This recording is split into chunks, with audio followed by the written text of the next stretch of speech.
It is, unfortunately, not unusual for narcotics officers to find young children living at homes converted to makeshift methamphetamine labs. But this was an extreme. A 1-month-old girl and her mother. It happened yesterday afternoon. Kalamazoo Valley enforcement team acting on a tip found finished meth in the home and the ingredients to make it in the garage. The home was in the 600 block of Wheaton Avenue in Kalamazoo. They also found the baby girl and her mother.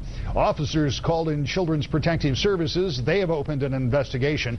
They're seeking charges against the baby's great uncle, a 36-year-old man who allegedly cooked meth in his garage.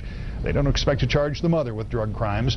The drug team says it's found children in other meth labs in the Kalamazoo area in the double digits this year. Usually they're from 5 to 13 years old. 24-hour News 8's Ken Kolker is live outside the house right now. Ken, what are authorities talking about this very young child? What are they saying about this? Well, we're actually out in front of the house with the head of KVET, Captain Joe Taylor, and he's telling us today that CPS has opened an investigation into the child and into the situation here. And they're also saying that they're finding this a lot more often.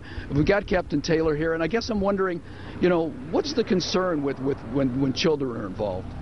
Concern is basically the hazardous fumes and stuff with these meth labs, and also the explosive traits with that, which is indicative of some of the fires we've had, including the Alamo Hills Apartments fire, where 25 people or families were displaced the other day. Then you have the hazardous fumes, especially with a 1-month-old baby who's still developing, that's breathing in these fumes if there is a lab. In this case, it was in the garage, but that certainly is a concern we have with the kids. Okay, is this something that's happening more frequently lately? I mean, finding more children? Yes, we've seized a record number of labs last year, about 120, and this year we've seized already 70, and we've lost some resources, but the tips just keep increasing more and more. So it's a situation we can't arrest ourselves out of, but the meth is just literally, it's an epidemic we're running into. So when children are involved, is that something that takes up priority with KVET?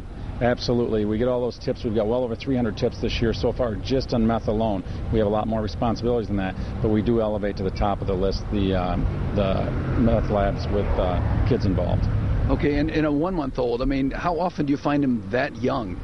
I can't remember the last time we had one this young, but it's not uncommon to have them 2 years or older.